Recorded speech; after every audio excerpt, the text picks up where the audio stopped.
I ventured on my own pilgrimage to the Missionaries of Charity in Calcutta in early 1980. Who could fail to be touched by the work of the orphanage? Not I, though I did find myself a little put off by the mission's motto, "He that loveth correction, loveth knowledge." Bit of a workhouse ring to that, perhaps. But it was Mother Teresa herself who completed the wreckage of the effect. As we stood by the tiny cots, she turned and said, "This is how we fight abortion and contraception in Calcutta."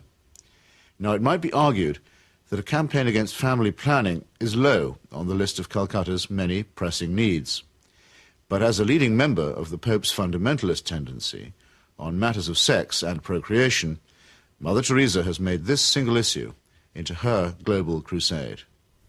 The greatest destroyer of peace today is the cry of the innocent, unborn child. If a mother can murder her own child in her own womb, what is left for you and for me to kill each other? Tenderness about the unborn is an emotion that I share myself. But tenderness about the unborn also becomes an overtly political matter when it's preached by a presumable virgin who also campaigns against birth control. Let us promise Our Lady who loves Ireland so much that we will never allow in this country a single abortion.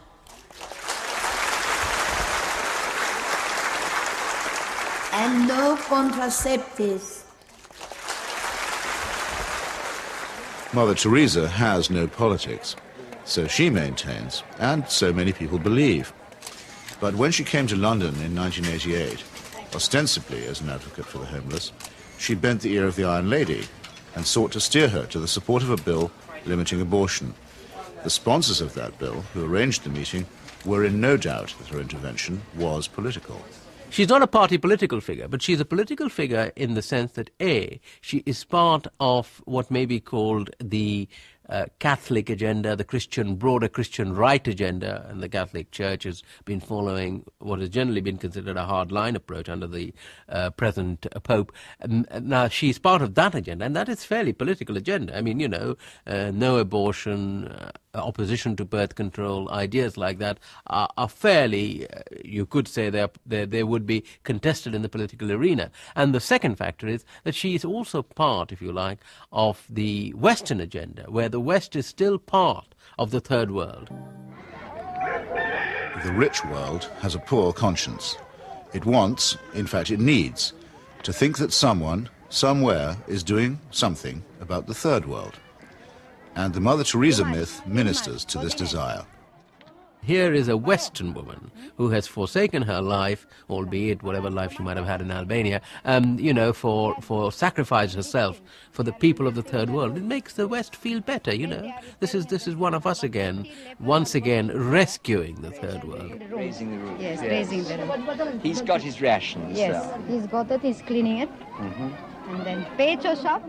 In the subliminal appeal that she generates, there is something of the mission to the heathen, something of the old colonial outpost, and something of Florence Nightingale.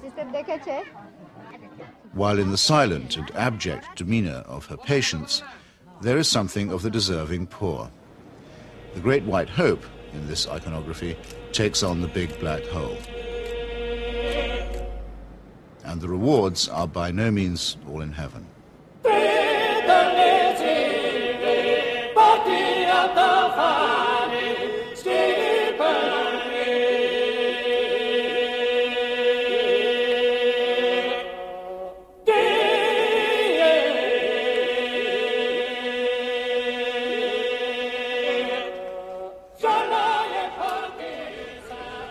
For someone whose kingdom is not of this earth, Mother Teresa has an easy way with thrones, dominions, and powers.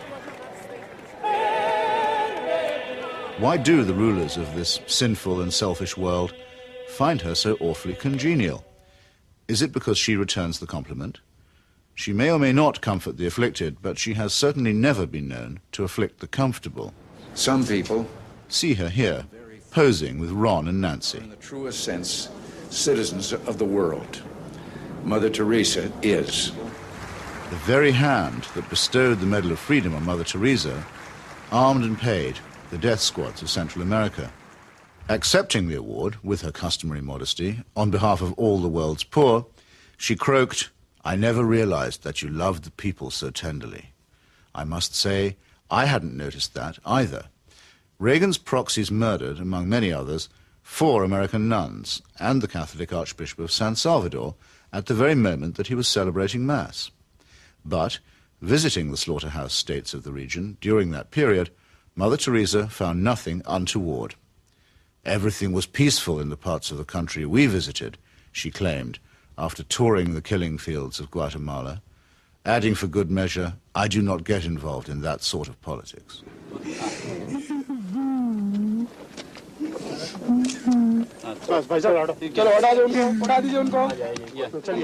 In 1984, a ghastly chemical spill from the Union Carbide plant in the Indian town of Bhopal took 2,500 lives and poisoned thousands more.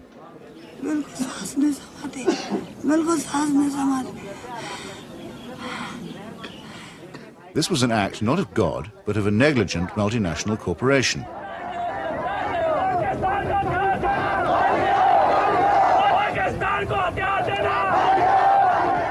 Mother Teresa's advice to the angry victims? Forgive.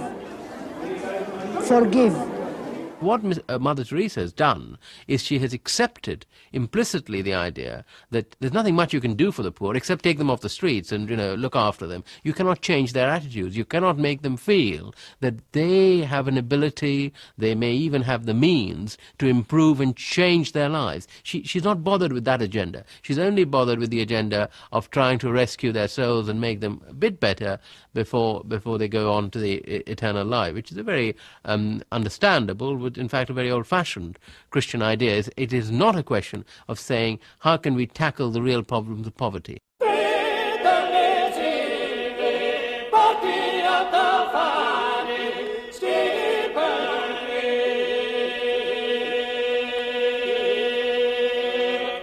Like most people who claim to be apolitical, Mother Teresa is in practice and in theory an ally of the status quo, and when the status quo is threatened, a trusted ally of the conservative forces.